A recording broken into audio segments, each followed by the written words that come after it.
This potting soil destroyed my plants, and the bag that did it didn't look suspicious at all. It had a green label, a picture of healthy leaves, and the words "Premium Potting Mix" printed in a font designed to feel trustworthy. I bought it 3 times. I found out what was actually in it by accident, the way you find out most things in gardening. A plant died that had no business dying, and when I tipped it out of its pot, the soil came out in one solid, wet brick. I've been buying potting soil for years, and for most of those years, I had no real idea what I was buying. The bag looked fine, the price seemed reasonable, the garden center staff nodded, and that was enough. It isn't enough. And today, I want to show you exactly what I've learned, including the 5 bags I'd never buy again and the 5 that actually changed what my plants do. Before we get into the list, one thing worth knowing: potting soil is almost entirely unregulated when it comes to labeling.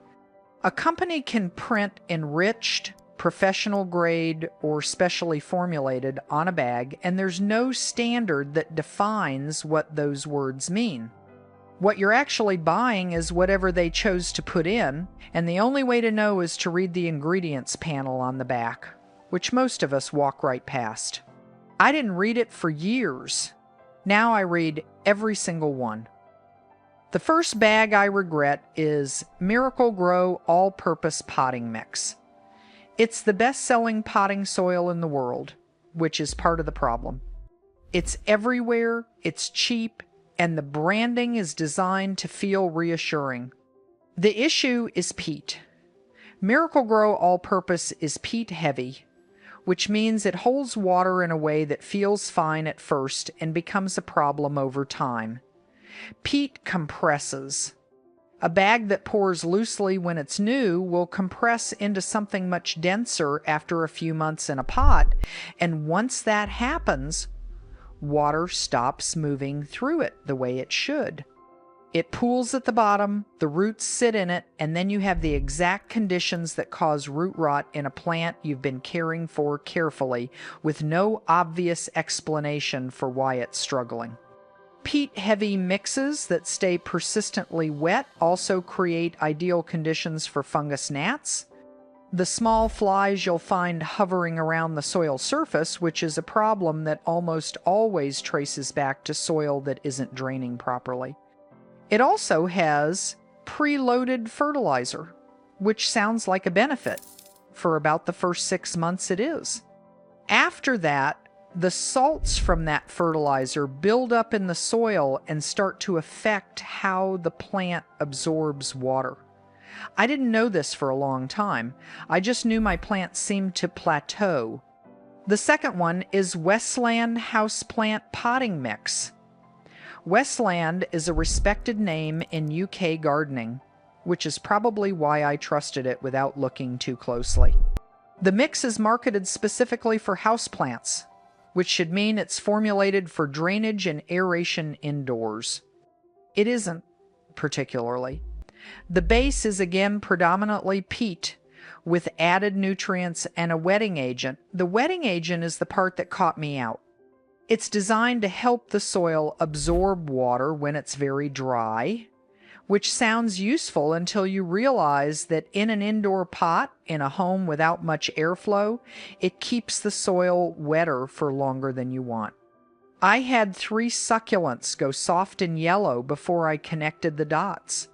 The third bag is Elho Living World Potting Mix. This one is marketed as sustainable, which I appreciated. It uses coir, wood fiber, and compost rather than peat, so environmentally it's a better choice, and for outdoor garden beds, I think it performs well. For house plants in containers, it's too chunky. The wood fiber pieces are large enough that small roots, the kind of fine root hairs that do the actual work of absorbing nutrients, struggle to make contact with anything useful. I used it for a monstera for about 4 months, and the plant barely moved. New soil, same pot, and within 6 weeks I had 2 new leaves.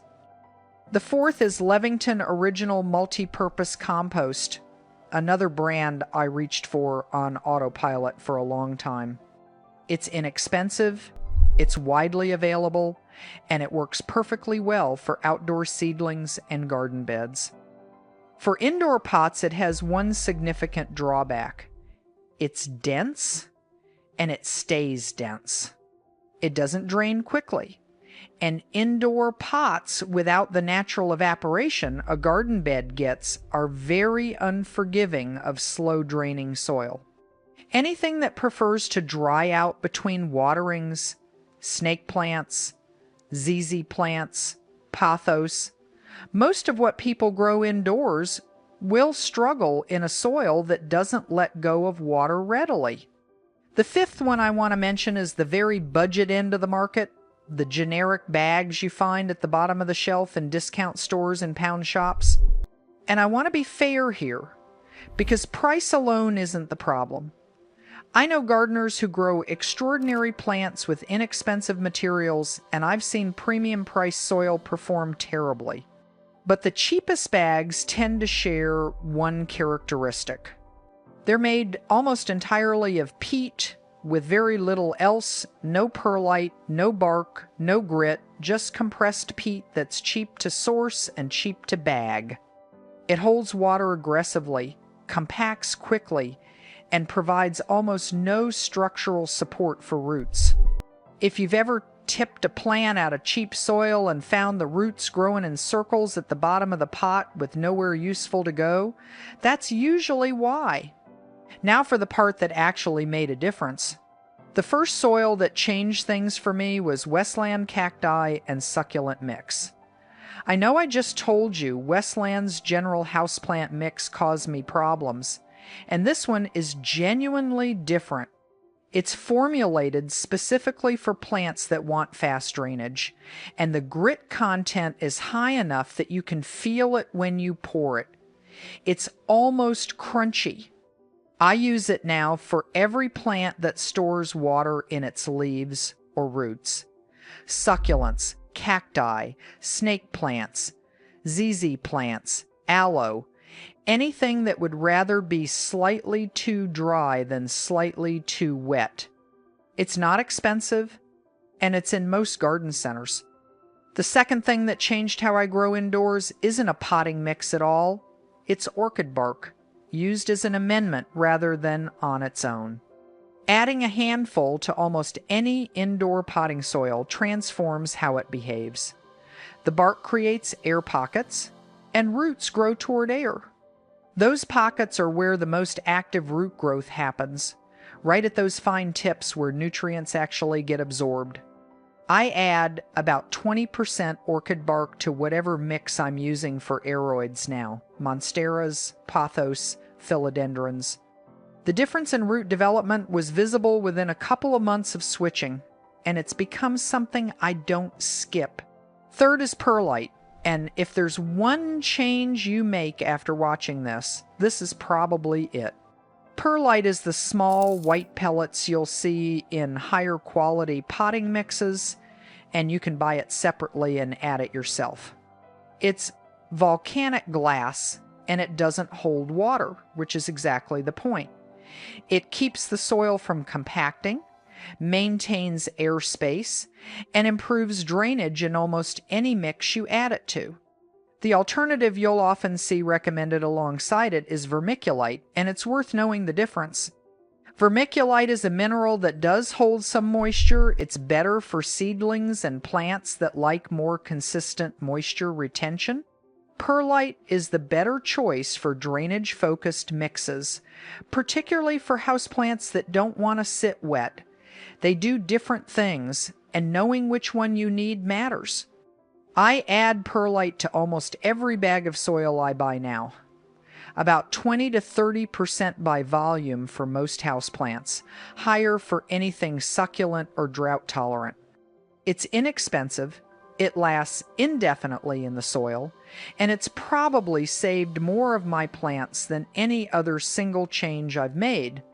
You'll also see pumice recommended as an alternative to perlite, It performs similarly but tends to be coarser and heavier, which some growers prefer for larger pots.